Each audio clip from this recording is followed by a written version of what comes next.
Un milliardaire a secrètement suivi sa femme de ménage noire et ses enfants après le travail et ce qu'il a vu la laisser en larmes.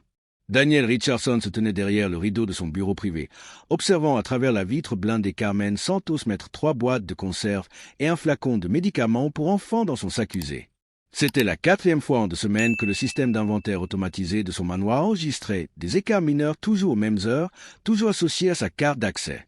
À 41 ans, Daniel avait bâti un empire de technologie médicale d'une valeur de 2,3 milliards de dollars. Il n'était pas arrivé là en ignorant les détails ou en faisant aveuglément confiance aux gens. Chaque centime était suivi, chaque employé surveillé, chaque processus optimisé pour une efficacité maximale. Et maintenant, la femme qui nettoyait sa maison depuis 8 ans, celle qui connaissait chaque pièce, chaque routine, chaque secret domestique, volait des objets. Carmen avait 54 ans, 3 enfants adultes que Daniel n'avait jamais pris la peine de connaître et l'étrange capacité de rendre impeccable la demeure de 15 pièces sans qu'il ne remarque même sa présence. Elle arrivait à 7 heures pile, partait à 16h30 pile et pendant 9 heures, elle était pratiquement invisible à l'exception des alertes rouges qui clignotaient sur le panneau de contrôle de la maison.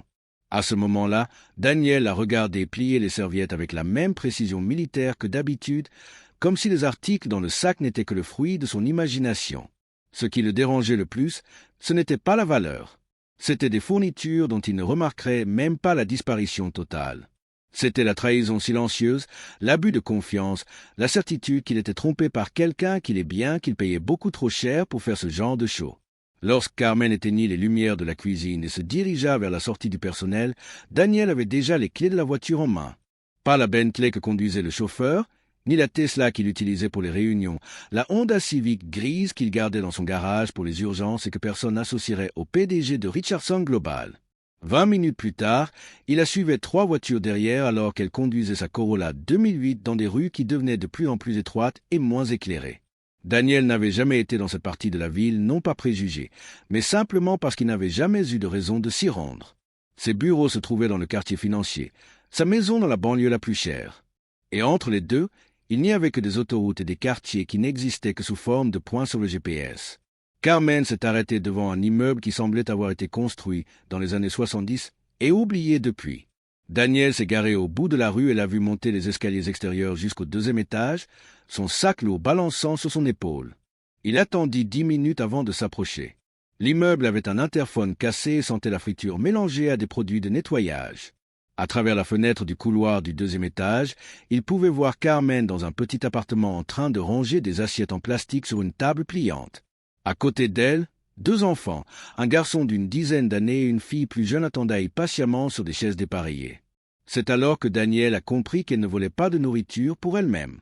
Elle nourrissait ses enfants avec des provisions volées dans son garde-manger infini et quelque chose dans la façon dont le garçon regardait ses boîtes de soupe, comme s'il s'agissait d'un trésor, lui retourna l'estomac d'une manière qu'il ne pouvait nommer. Mais Daniel Richardson n'était pas un homme qui agissait par impulsion. Pendant 8 ans, Carmen avait eu un accès total à sa maison, à des informations personnelles, à des habitudes qui pouvaient valoir des millions entre de mauvaises mains. Si elle était capable de voler de la nourriture, de quoi d'autre était-elle capable? Surtout, que ne savait-il pas d'autre sur la vie des personnes qui travaillaient pour lui? Ce soir-là, alors qu'il rentrait dans sa maison vide, Daniel prit une décision qui allait tout changer. Il allait découvrir toute la vérité sur Carmen Santos, pas seulement sur les objets volés, mais aussi sur qui elle était vraiment lorsqu'elle ne passait pas l'aspirateur sur ses tapis persans. Ce qu'il ne pouvait imaginer, c'est qu'en enquêtant sur la vie secrète de sa femme de ménage, il finirait par découvrir quelque chose de bien plus troublant sur lui-même. Si cette histoire de découvertes inattendues a éveillé votre curiosité, n'oubliez pas de vous abonner à la chaîne pour découvrir comment un simple soupçon s'est transformé en une révélation qui allait bouleverser la vie des 2 protagonistes. Le lendemain, Daniel arriva au bureau 2 heures plus tôt que d'habitude. Non pas parce qu'il avait des réunions urgentes, mais parce qu'il n'avait pas réussi à dormir. L'image de ses 2 enfants regardant des boîtes de soupe, comme s'il s'agissait de cadeaux d'anniversaire, s'était incrustée dans son esprit comme un virus tenace. Il ouvrit le dossier personnel de Carmen dans le système des ressources humaines. Pas un seul jour d'absence injustifié, des évaluations toujours parfaites. Salaire mensuel 2800 $. Pour lui, c'était ce qu'il dépensait pour un seul repas dans certains restaurants. Pour elle, apparemment, c'était insuffisant pour nourrir correctement ses enfants. Daniel a tapé l'adresse qu'il avait vue la veille au soir dans Google Street View. Le bâtiment semblait encore pire à la lumière du jour virtuel. Murs écaillés, escalier rouillé, fenêtre avec du ruban adhésif remplaçant les vitres cassées. Il cliqua sur évaluer les loyers dans la région et faillit s'étouffer avec son café. Même dans cet endroit délabré, un appartement de 2 chambres coûtait 1400 $ par mois. Rapide calcul mental. Après le loyer, Carmen disposait de 1400 $ pour la nourriture, les transports, les vêtements, les médicaments et tout ce dont 2 enfants pouvaient avoir besoin. Divisé par 30 jours, cela donnait moins de 47 $ par jour pour 3 personnes. Il ferma brusquement son ordinateur portable comme si cela pouvait effacer les chiffres de son esprit. Pendant toute la matinée, Daniel n'a pas réussi à se concentrer sur quoi que ce soit. Il a annulé 2 réunions et est resté à regarder par la fenêtre de son bureau, observant les gens marcher dans les rues comme des fourmis lointaines. Pour la première fois depuis des années, il s'est demandé combien d'entre eux rentraient chez eux, où ils devraient choisir entre payer la facture d'électricité ou acheter de la nourriture. À 13h30, il prit une décision impulsive. Il se rendit en voiture à son manoir, se gara de l'autre côté de la rue et attendit. Carmen arriva ponctuellement à son service de l'après-midi. Elle travaillait à temps partiel pour lui et avait probablement un autre emploi le reste de la journée. Il la regarda entrer par la porte des employés, portant son sac usé et un sac à dos scolaire qui n'était manifestement pas le sien. Grâce aux caméras internes de la maison, Daniel a suivi jusqu'à la chambre d'amis qui n'accueillait jamais de visiteurs. Elle sortit 2 cahiers scolaires de son sac à dos et les posa sur le lit avec des crayons et une petite gomme. C'est alors qu'il comprit maison comme lieu d'étude pour ses enfants. Pendant qu'il travaillait, il faisait leurs devoirs dans une chambre dont il avait même oublié l'existence. Pendant un an, 3 personnes avaient mené une vie parallèle dans sa propriété et il ne s'en était jamais aperçu. Daniel ressentit quelque chose d'étrange dans sa poitrine.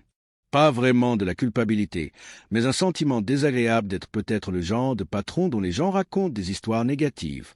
Il activa l'interphone interne. « Carmen, pouvez-vous venir dans mon bureau ?» 5 minutes plus tard, elle apparut à la porte, les mains encore humides de produits de nettoyage, l'air prudent. « Un problème, Monsieur Richardson ?» Daniel l'observa vraiment pour la première fois en un. Carmen avait des rides autour des yeux qu'il n'avait jamais remarquées et ses mains semblaient plus âgées que ses 54 ans. Elle se tenait droite, mais ses épaules trahissaient une fatigue subtile qui témoignait d'années passées à porter un poids trop lourd. « Asseyez-vous, » dit-il en lui indiquant la chaise devant son bureau. Carmen hésita en nachant. Elle ne s'était jamais assise en sa présence. « Je vous en prie, » insista Daniel. Elle s'assit sur le bord de la chaise comme s'il était prête à s'enfuir à tout moment. « Vos enfants font leurs devoirs ici. » Ce n'était pas une question, mais Carmen déglit quand même. « Ils sont calmes, Monsieur Richardson. Ils ne dérangent pas, je vous le promets. C'est juste qu'il n'y a pas d'endroit calme pour étudier dans l'appartement où vous vivez. » Carmen cligna des yeux, surprise qu'il sache où elle habitait. « C'est un vieil immeuble. Les murs sont fins et il y a toujours beaucoup de bruit. » Daniel acquiesça lentement. « Et la nourriture que vous emportez ?» Le visage de Carmen perdit toute couleur. Elle croisa les mains sur ses genoux et baissa les yeux. « Je peux vous rembourser. Vous pouvez le déduire de mon salaire. Je ne vous demande pas de remboursement. Je vous interroge sur les circonstances. » Elle leva les yeux, déconcertée par son ton neutre. « Pourquoi n'avez-vous pas demandé de l'aide? Une augmentation? Une avance? N'importe quoi. » Carmen eut un rire amer sans humour. « Monsieur Richardson, avec tout le respect que je vous dois, les hommes comme vous n'aiment pas que les gens comme moi demandent plus que ce qu'ils reçoivent déjà. J'ai appris il y a longtemps qu'il vaut mieux régler ces problèmes en silence. » Daniel ressentit ces mots comme une gifle. Des hommes comme moi, riches, puissants, habitués à considérer les gens comme moi comme des meubles, utiles tant qu'ils fonctionnent correctement, invisibles le reste du temps. Le silence dans la pièce devint lourd comme du plomb. Carmen se leva. « Je vais chercher mes affaires et partir. Vous n'avez pas besoin de me payer le reste de la semaine. »« Asseyez-vous, » dit Daniel fermement. « Je n'ai pas fini. » Elle obéit mais garda le menton levé avec une dignité qu'il n'avait jamais remarquée auparavant. « En nachant, vous ne m'avez jamais causé le moindre problème. Vous n'êtes jamais arrivé en retard. Vous n'avez jamais rien laissé en suspens. Vous ne vous êtes jamais plaint de quoi que ce soit. Et pendant tout ce temps, vous éleviez 2 enfants avec un salaire qui couvre à peine les dépenses de base. » Carmen ne répondit pas. « Cela m'amène à me demander, » continua Daniel, « combien d'autres personnes travaillent pour moi dans des situations similaires?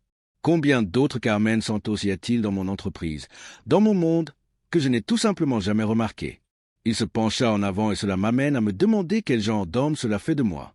Carmen scruta son visage pendant un long moment. « Un homme ordinaire, Monsieur Richardson. » La plupart des gens vivent ainsi, ne voyant que ce qui affecte directement leur vie. La différence, c'est que vous avez le pouvoir de changer les choses si vous le souhaitez. Daniel acquit ça lentement, quelque chose se solidifiant dans son esprit. Carmen, je vais apporter quelques changements à votre salaire, aux politiques de l'entreprise, à la façon dont les choses fonctionnent ici. Vous n'avez pas besoin de faire preuve de charité envers moi. Ce n'est pas de la charité, c'est une correction. Il fit une pause. Mais d'abord, j'ai besoin de comprendre complètement la situation. Me permettriez-vous de faire correctement connaissance avec vos enfants, peut-être de dîner avec vous? Carmen le regarda comme s'il avait parlé dans une langue étrangère. Vous voulez dîner chez moi si vous m'acceptez. Elle resta silencieuse si longtemps que Daniel commença à se demander s'il avait offensé d'une manière ou d'une autre. Finalement, Carmen acquiesça une fois samedi soir, mais n'attendait rien de sophistiqué. Quand elle quitta la pièce, Daniel resta à regarder la porte fermée, réalisant qu'il venait de prendre la décision la plus importante de ces dernières années. Et ce qui l'effrayait, ce n'était pas ce qu'il pourrait découvrir sur Carmen et ses enfants, mais ce qu'il découvrirait inévitablement sur lui-même. Chaque nouvelle révélation ne faisait que confirmer une vérité dérangeante qu'il n'était pas prêt à affronter, qu'après tant d'années passées à accumuler richesse et pouvoir, il avait peut-être complètement perdu la capacité de voir les personnes qui soutenaient son monde dans l'ombre.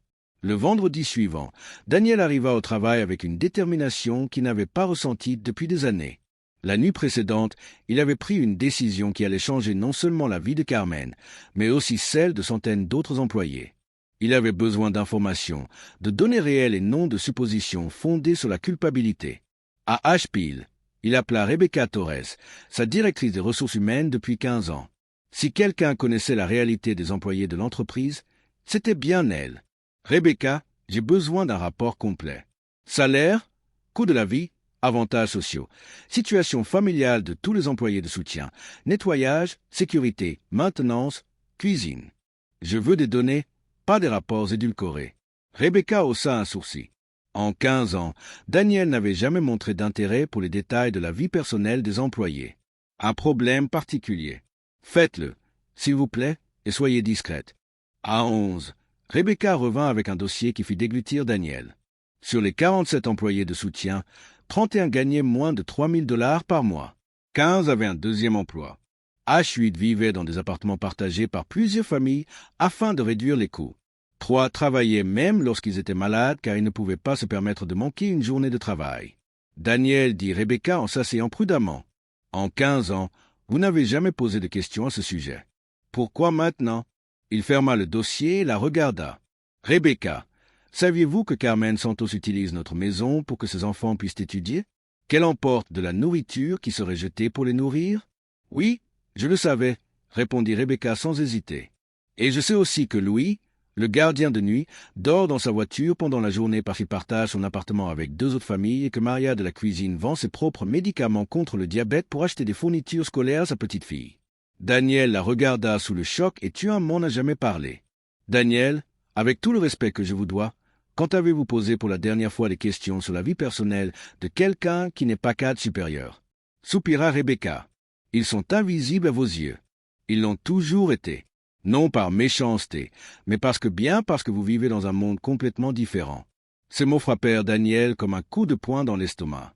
Il était l'un des hommes d'affaires les plus prospères du pays, mais il découvrait qu'il ne savait absolument rien des personnes qui rendaient son succès quotidien possible. « Je veux que tu organises une réunion », dit Daniel d'une voix plus ferme que jamais avec tous les employés de soutien dans la salle de conférence principale, lundi à 16 heures.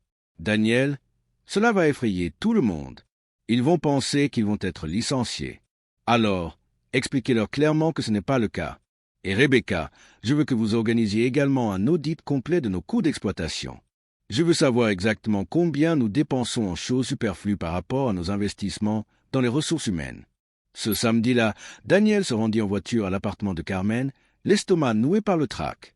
Il avait affronté des investisseurs impitoyables, négocié des accords de plusieurs millions de dollars, mais l'idée de dîner à une table simple avec 2 enfants le rendait plus anxieux que n'importe quelle réunion d'affaires.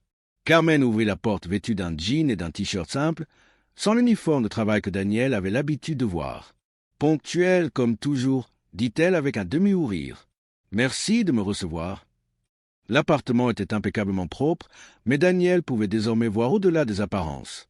La vieille télévision avec son image déformée, le canapé avec ses coussins stratégiquement placés pour cacher les déchirures, la table pliante qui servait de meuble principal dans le salon.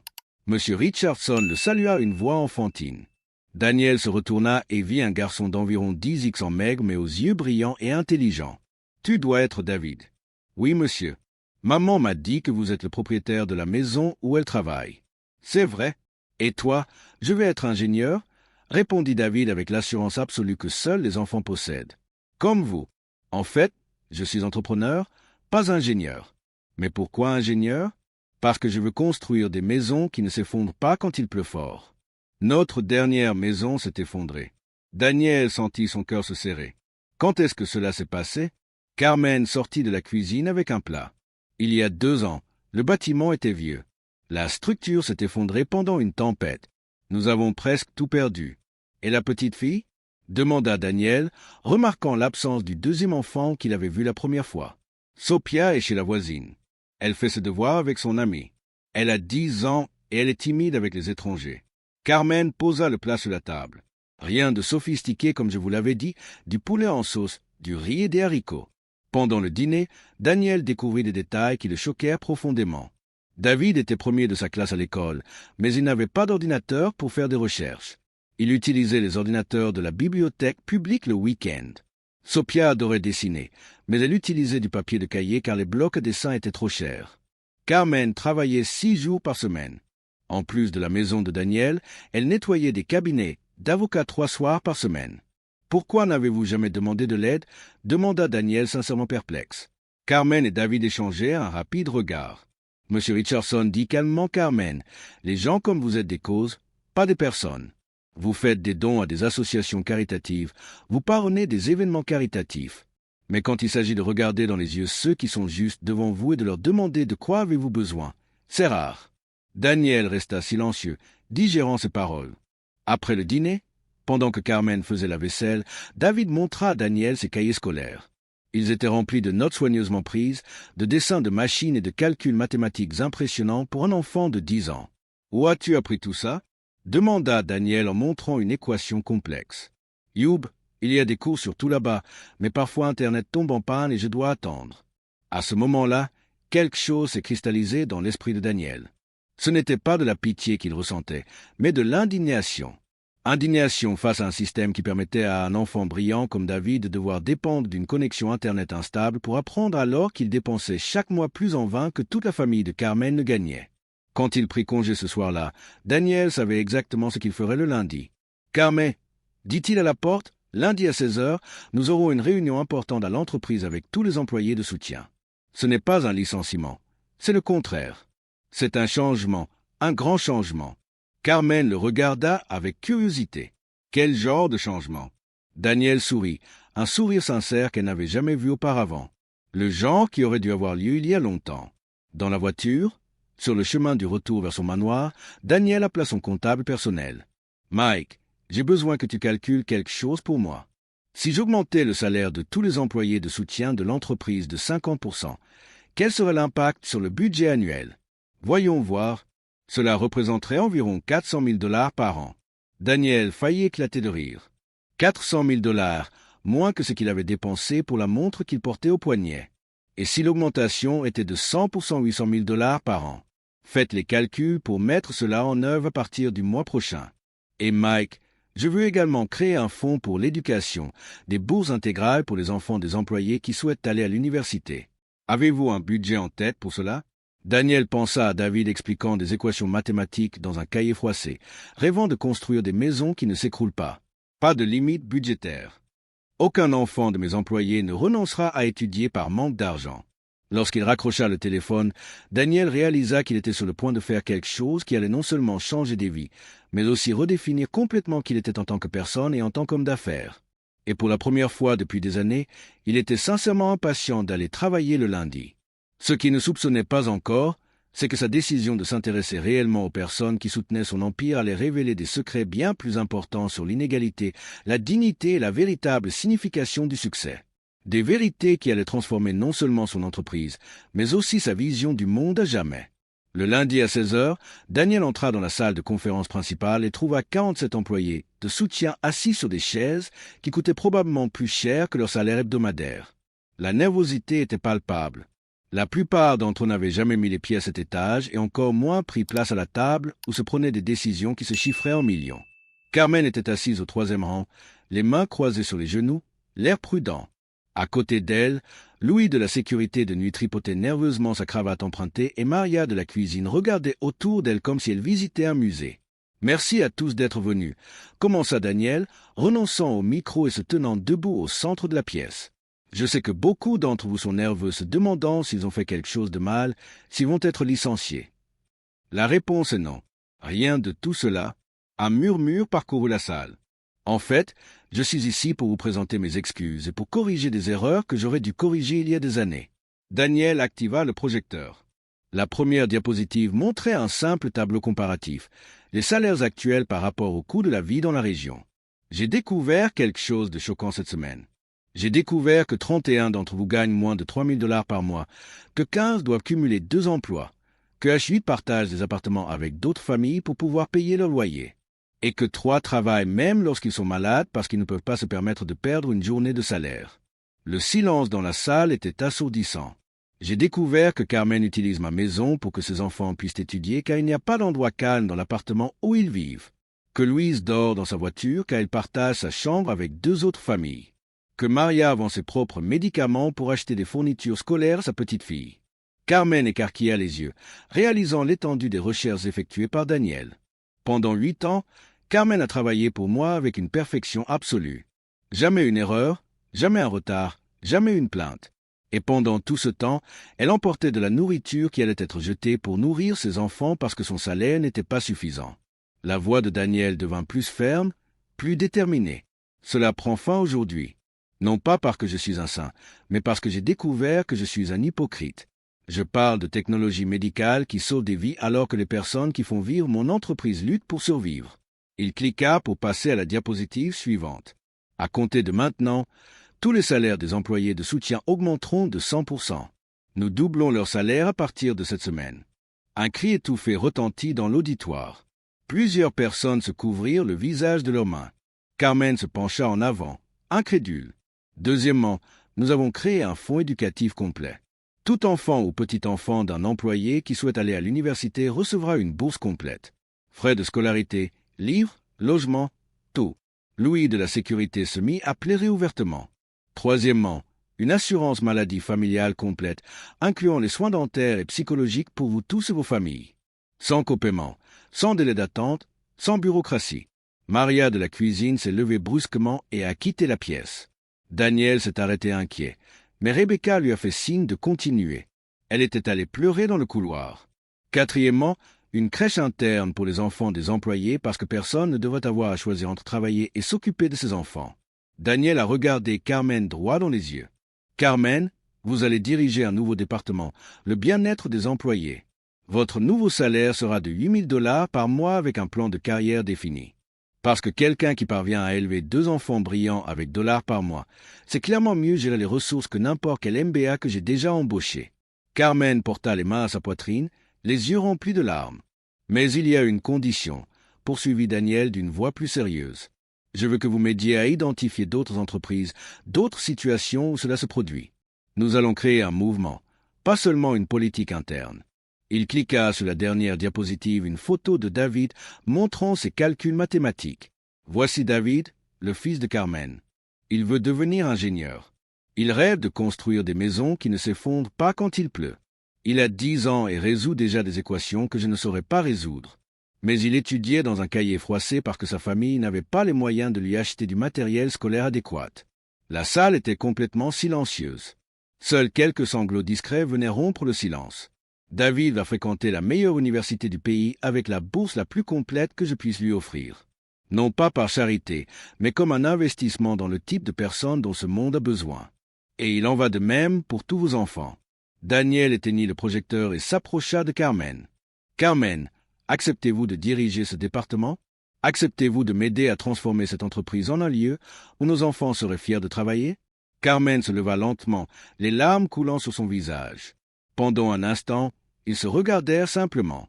8 années d'invisibilité réparées en un seul instant. « J'accepte, dit-elle, la voix brisée mais à une condition. » Daniel haut les sourcils, surpris que cela ne soit pas une question de culpabilité ou de charité, qu'il s'agisse de reconnaître que nous méritons toujours la dignité et que vous voyez enfin ce qui a toujours été là. Daniel acquiesça en tendant la main. Marché conclut. Lorsqu'ils se saluèrent, la salle éclata en applaudissements qui résonnèrent dans les couloirs, incitant les autres employés à s'arrêter pour comprendre ce qui se passait. Plus tard, lorsque la salle se vida, Carmen resta en arrière. Daniel rangeait ses papiers lorsqu'elle s'approcha. « Daniel, dit-elle, l'appelant par son prénom pour la première fois. Pourquoi avez-vous fait cela? » La vérité.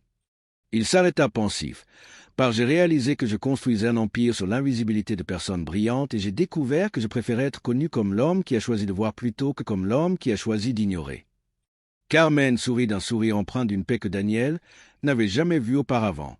Vous savez, en nageant à votre service, c'est la première fois que j'ai vraiment eu l'impression de travailler avec vous. Ce soir-là, Daniel appela David. « David, c'est Monsieur Richardson.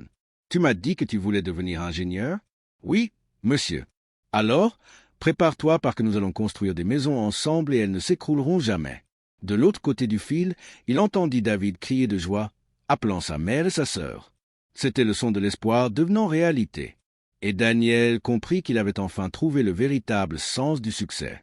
Mais ce qu'il ne savait pas encore, c'est que cette décision allait créer des vagues bien plus importantes que sa propre entreprise, inspirant une révolution silencieuse qui allait changer la façon dont des milliers d'employés invisibles seraient traités à travers le pays. La transformation ne faisait que commencer. 6 mois plus tard, Richardson Global est devenu un cas d'étude à Harvard. Daniel a fait la couverture de 3 magazines économiques en tant que PDG de l'année. Mais ce qui le rendait le plus fier se trouvait sur son bureau. Une photo de David désormais âgé de 11 ans, présentant son projet d'ingénierie lors d'un salon scientifique organisé par la meilleure école privée de la ville. Carmen dirigeait un département de 15 personnes visitant des entreprises à travers le pays pour mettre en œuvre des politiques de dignité au travail. Louis de la sécurité a acheté sa première maison. Maria a payé l'opération de son petit-fils. Le mouvement a inspiré 200 entreprises à revoir leur salaire. Daniel a reçu des lettres d'employés de tout le pays. « Merci de nous voir. Tu sais, dit Carmen en entrant dans la pièce, tu n'as pas changé le monde. » Daniel haussa les sourcils. « Tu as simplement décidé de voir le monde qui a toujours existé. » Elle avait raison. La plus grande découverte ne concernait pas l'inégalité, mais l'humanité. Pendant des années, Daniel avait bâti son succès en ignorant les personnes qui le soutenaient. Il comprenait désormais que le véritable pouvoir ne réside pas dans le fait d'avoir des employés, mais dans le fait d'avoir des partenaires. La plus douce vengeance contre l'aveuglement social n'est pas la punition mais l'éveil. Et prendre conscience de notre humanité commune est la seule réussite qui compte vraiment. Si vous croyez que chaque personne mérite le respect, inscrivez-vous pour recevoir d'autres histoires qui montrent comment de petites décisions peuvent transformer des vies entières. M.